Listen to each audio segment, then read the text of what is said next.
l'espace de liberté du motocycliste semble plus restreint jour après jour.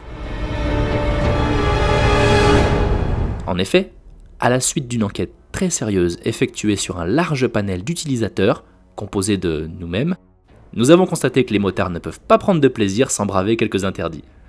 Faire des wheelings, rouler vite, faire un peu de fumée ou partir en voyage. C'est triste parce que tout ça, c'est illégal. Sauf que tout est compilé dans un livre de 1826 pages, le code de la route. Et si on n'est pas trop con, il y a même moyen d'y trouver quelques failles pour pouvoir contourner le système. Bon alors, il a trouvé quoi le stagiaire là? Plein de trucs. Par exemple, c'est quoi ta dernière infraction? Je sais plus, c'était il y a longtemps. C'était hier, un wheeling.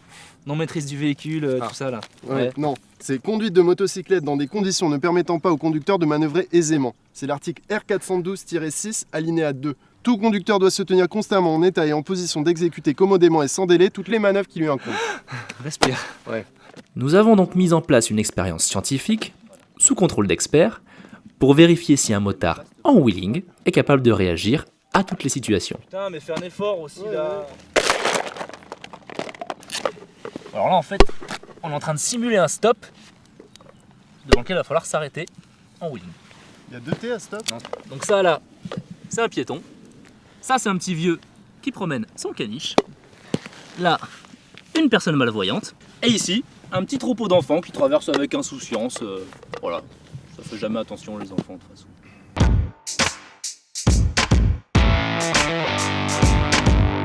Hé Pompon, t'as oublié la laisse du caniche?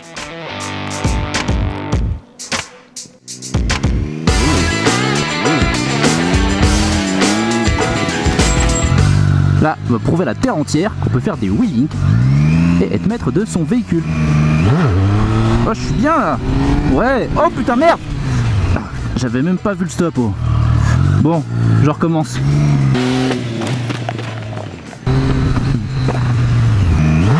Bon, là, je repose et je m'arrête.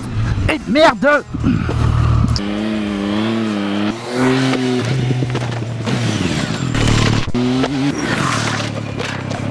Putain, c'était le caniche. Bon bah c'est mort, hein. C'est impossible de réagir en cas d'urgence en wheeling. Déjà on n'y voit que dalle, puis les distances de freinage, je Bien sûr t'explique que c'est même pas. possible. Ah t'es meilleur que les autres peut-être? T'es plus malin que les mouches? Mais non, mais je fais du stunt le week-end. Ah monsieur fait du stunt, eh bah vas-y, montre-nous monsieur, je suis plus fort que tout le monde là, Bah vas-y, montre-nous. Bah oui, regarde. C'est quoi cette merde? Un truc qui va sauver des caniches.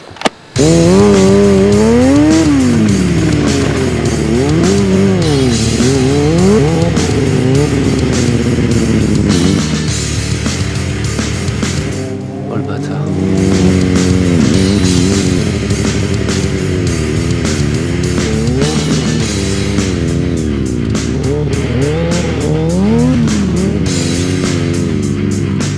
Ouais bon en gros, c'est un ado complètement attardé, que tu passes tes week-ends à t'entraîner, qu'en plus t'es stagiaire, que tu pars du boulot à midi tous les jours pour aller sur des parkings, qu'en plus tu roules sur une vraie poubelle roulante. Ah bah oui ça c'est sûr, hein, y a moyen de manœuvrer aisément en wheeling hein. C'est homologué ta merde au moins là? T'es même pas de phare, tocard. Bon ok, tout le monde passe pas sa vie sur un parking. Mais le truc pour lequel vous êtes tous fait choper au moins une fois, c'est l'excès de vitesse. Et pour ça, on a une solution. Il suffit juste de trouver une route qui permette de respecter scrupuleusement les limitations sans jamais se frustrer.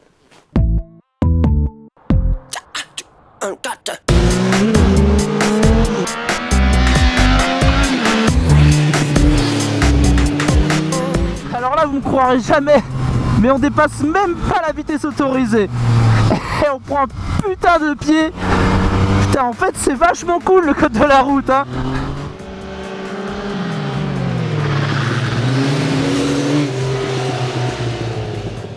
Putain, mais c'est génial de respecter les limitations. Ah, j'adore la loi. En plus de ne pas dépasser la limitation, la loi précise juste qu'il faut rester maître de son véhicule et adapter sa vitesse à la situation et aux conditions de circulation. Alors là, franchement, il fait beau, il y a des virages et ma vitesse est parfaitement adaptée à la situation. Regardez, extérieur, hop, intérieur, extérieur. Là, c'est propre, je suis parfaitement maître de mon véhicule.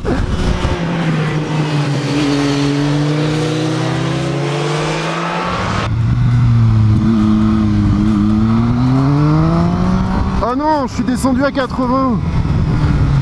Et oui, aussi étonnant que cela puisse paraître, dans certains virages, il est impossible d'atteindre la vitesse maximale autorisée.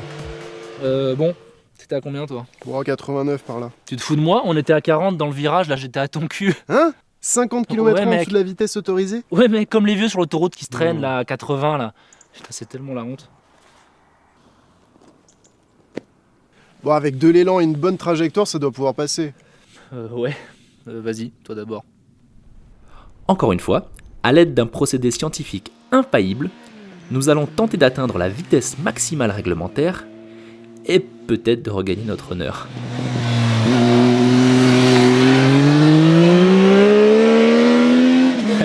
Et l'autre qui voulait me faire croire qu'il était à 89.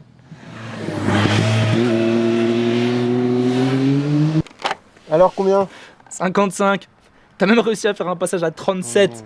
Mec, j'ai cru que t'allais te garer. Ah ouais, me garer. Bah tu sais quoi? Bah vas-y, fais mieux.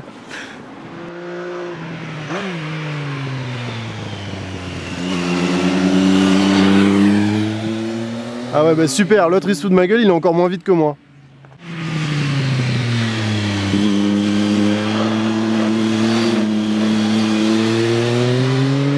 Putain, 68, mais il a posé le genou. Oh, Guy Martin, t'as cru quoi? Où t'as vu qu'on pouvait poser le genou sur la route? Eh ben figure-toi que je l'ai vérifié, y a rien qui l'interdit. En plus, tu peux passer plus vite, mettre moins d'angle. Bon, j'ai pris combien? T'as pris 68, mais t'as triché. Et si vous habitez dans les longues étendues mornes du bassin parisien ou sur une autoroute, tout n'est pas perdu. Quand elles sont fermées comme ça. Bon alors, t'as trouvé d'autres manières moins dangereuses de respecter la loi? Ouais, l'article L121-3, en cas de verbalisation sans interception, genre quand tu te fais pas concrètement arrêter, c'est le titulaire de la carte grise qui reçoit le PV. Poursuis. Tu sais aussi que les mineurs de moins de 13 ans ne peuvent pas avoir de PV. Ouais, t'en connais un rayon toi d'ailleurs. Mais non, elle était majeure. Ouais, elle était surtout pas d'accord. Bref, donc si un mineur de moins de 13 ans peut pas avoir d'amende, Il suffit que la carte grise soit à son nom. mortel. Ouais. Oh, mais qu'est-ce que vous foutez là? Salut. Bah on passait dans le coin, on s'est dit qu'on pouvait voir ta fille. On lui a apporté un cadeau? Ah, c'est cool, elle est rentrée. Vous voulez un café? Ah ouais? Non. Elle est où ta fille? Ouais, elle est dans le salon. Ouais, elle est là, par là. Ouais.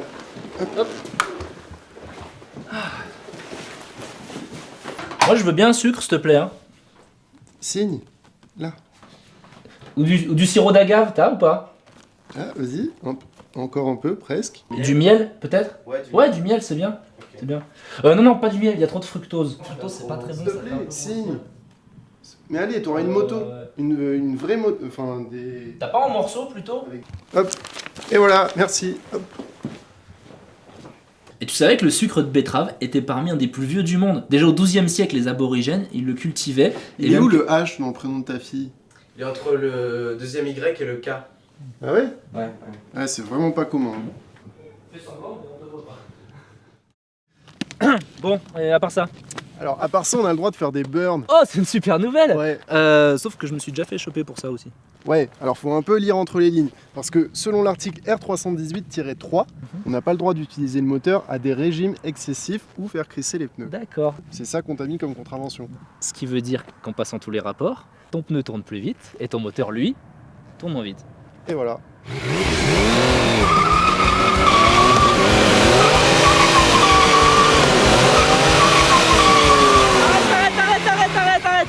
Arrête tout. Ça crisse encore beaucoup trop là. Faut absolument qu'on trouve un moyen pour que ça glisse mieux en fait juste. Ah, c'est le pneu. Vas-y, fais d'autres trucs. Mais comme ça faisait encore trop de bruit, nous avons essayé en roulant.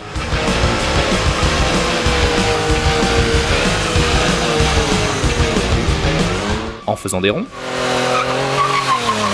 Et en surgonflant le pneu.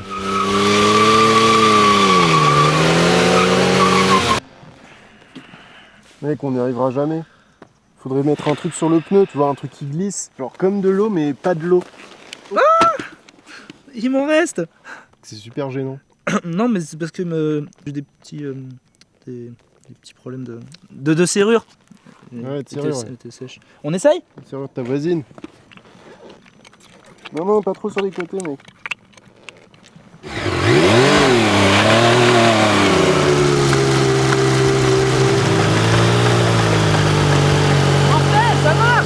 Mortel, mec, on a réussi. Non, ça l'a fait. Ouais. Oh, on a niqué la loi. Ouais, avec du lubrifiant. On a niqué la route aussi un peu. Un peu. En fait, en étant un peu malin, on peut continuer à faire des roues arrière, rouler vite et même faire quelques burns. La moto, c'est vraiment le moyen de transport ultime. Sauf qu'il y aura toujours des gros relous qui viendront dire que c'est pas pratique et qu'on peut rien transporter. Et bah c'est des cons, parce que tu peux mettre plein de trucs sur une moto. Et pour démontrer ça, on a fait appel à un spécialiste.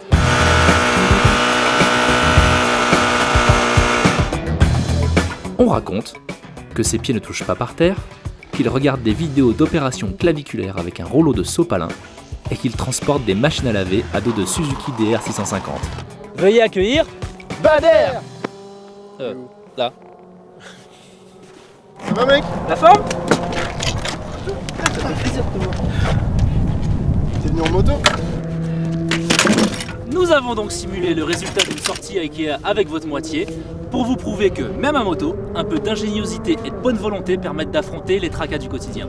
Car selon la carte grise, le poids total en charge du DR650 est d'environ 355 kg. Étant donné que ce machin fait 165 kg, ça nous laisse 190 kg de marge.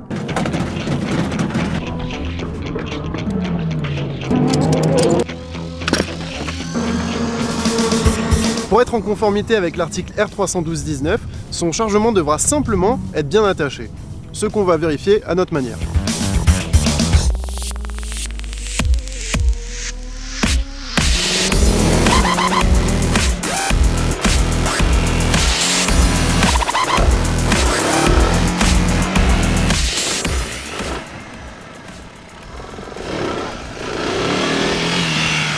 Bon bah c'est bon, ça passe hein.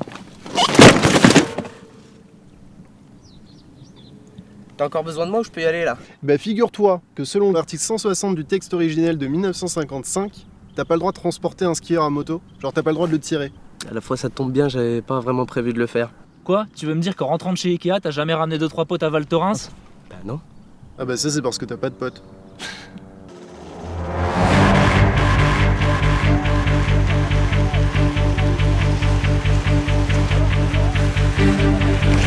Tout ça pour dire que là, je voyage en toute illégalité et je risque une méga prune.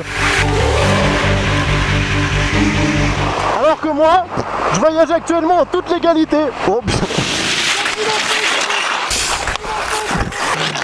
Oh mon cul. Ça va mec? ça brûle un peu quand même.